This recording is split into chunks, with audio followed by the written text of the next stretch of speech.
He said, I'll separate the speckled ones, and I'm going to let you take all the multicolored ones off. I'm going to keep all the solid color ones. And then, after a couple of years, all those that are speckled and spotted from this herd are going to be mine.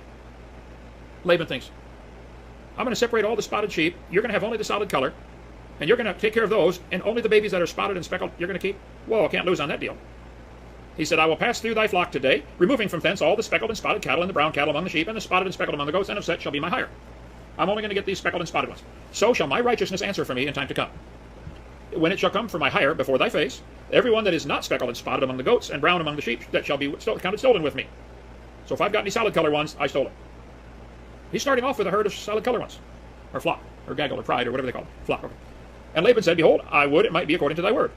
And he removed that day the he-goats that were ring-straped and spotted, and all the she-goats that were speckled and spotted, and every one that had some white in it, and all the brown among the sheep, and gave them to the hands of his sons.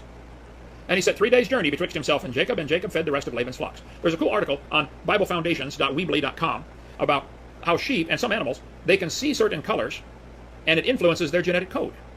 They can eat certain things, and their babies turn out a different color. For instance, these female mice right here are genetically identical, yet a change in their diet of their pregnant and nursing mother is the reason the mouse on the right is brown instead of yellow and is thin instead of obese. So the diet of the mother influenced the babies. Yeah? Okay. Jacob took him rods of green poplar with the hazel and chestnut tree and pilled white strakes in them. I think all Bible scholars agree that pilled means he peeled. He peeled so white stripes would show. So he's got these sticks made out of poplar, and he peeled, and hazel and chestnut, he peeled them so there are white stripes in them. What is this? Well, and he set the rods which he had pilled before the flocks in the gutters and the watering troughs when the flocks came to drink, that they should conceive when they came to drink.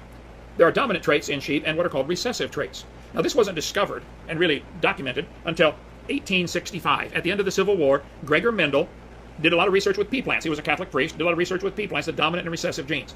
His work showed clearly that there are dominant and recessives. They didn't know about genes back then. They said there's something, you can get pure white, half white, you can get varieties. He worked with the peas, wrinkled peas and smooth peas. Typical biology student. I taught biology 15 years. I always do that in biology class. Okay. Problem is, Jacob knew something about recessive traits way back 4,000 years earlier. He knew which sheep to let in there to crossbreed with the other ones, and he was going to end up with all the recessive traits and make a herd out of them. And ended up slowly stealing, well, I guess he didn't steal them, he got it fair and square. That was the deal. Got his father-in-law's flocks. Over a couple of years, sheep will lamb twice a year. Gregor Mendel's work was largely ignored when it came out 1865 because Darwin's theory came out same time, 1859. Mendel proved changes happen, but they were limited to information that's already in the gene code. You can get a speckled sheep or a plain sheep, but you're not going to get wings or feathers or a beak on your sheep. You're going to get hair. Now, it might be brown hair, white hair, black hair, but it's going to be hair, not a feather. So the changes that happen are limited. And I covered that in video number 4, Lies in the Textbooks. But Darwin thought, oh no, there are no limits to these changes. Oh yes, boys and girls, this is what the textbooks teach today. Birds, crocodiles, humans, apes, fish, everything is related to a common ancestor. They observe little changes, like skin color, and go jump to the wild, idiotic conclusion that this means we're all related. There are 8 varieties of bears in the world. They might have had a common ancestor. A bear. That's as far as it goes. It's always going to be a bear. That doesn't prove bears and bananas are related. But Mendel's work was ignored because of Darwin's theory, and I think that was largely a political thing, because that was a time of many revolutions going on in the world. You know, get rid of the king. We covered that on video number 4 and 5 of my series. Anyway, and they didn't want God telling them what to do, so and the Bible says honor the king, and so long, interesting story. Okay, back to 39. And the flocks conceived before the rods, and brought forth cattle ring-straped, speckled, and spotted, which is what he wanted. He gets to keep those.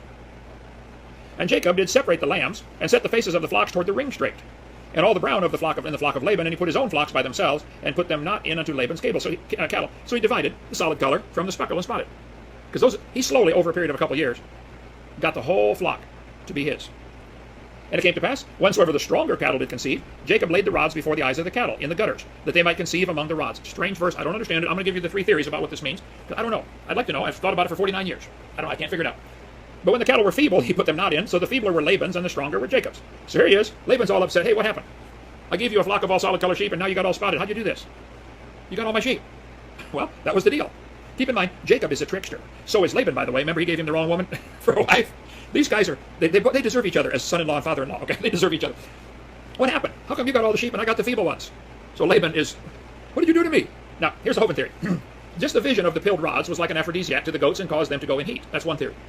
So he could decide which ones he wants to go in heat and breed and conceive based on these rods, whatever they did. Probably a visual thing. Certain animals, they just like a dog will jump on your knee and start wanting to mate with your knee. Just a certain pressure on the xiphoid tip will cause that. Okay, bulls do that. Anybody that raises any animal can tell you that. There's certain things that they see or that they put them in a certain position and they start automatically getting that impulse to mate. The second theory, the vision or the minerals in the rods affected the mothers like the mice picture. Maybe there's just something they saw this and it affected them, or maybe there's some minerals in these rods. I don't know. Third theory, he's artificially inseminating them. He's got rods, and the sheep go in there to get a drink, and they clamps their neck in place, and he can artificially inseminate them. I don't know. I can't think of a better one. It's got to be one of those three in my book. If you think of something else, let me know. If you farmers out there know what Jacob was doing, tell me, because I'd like to know. Anyway, so the man increased exceedingly, and had much cattle, and maidservants, and menservants, and camels, and asses. He got rich. Laban or his lazy boys could have done the same thing. But Jacob offered to take care of the sheep. Oh, sure, go ahead, take care of the sheep. And he slowly stole them all. Laban got 14 years of Jacob's labor for his 2 daughters, remember? That was supposed to be their dowry. So the girls never really got any dowry, did they? Because in Bible times, you want to marry a daughter, you got to give the dad, $5,000, and she keeps that in a safe someplace, and if you run off, she's got your money, so she can go ahead and go on with her life. Well, he got 14 years free labor out of this guy. Okay, who gets to keep all those sheep? The girl should have. Right? That was his labor. So he got him. He got his father-in-law. He got him back. They were probably bitter about this fact that their dad did not give them a dowry, and you'll see that in the next couple chapters. The bitterness of these 2 girls with their own dad. So that's Genesis chapter 30. Interesting chapter. I don't understand it all, but there's quite a few things in that book I don't understand, and if you get any better ideas, let me know. I'm open for it. So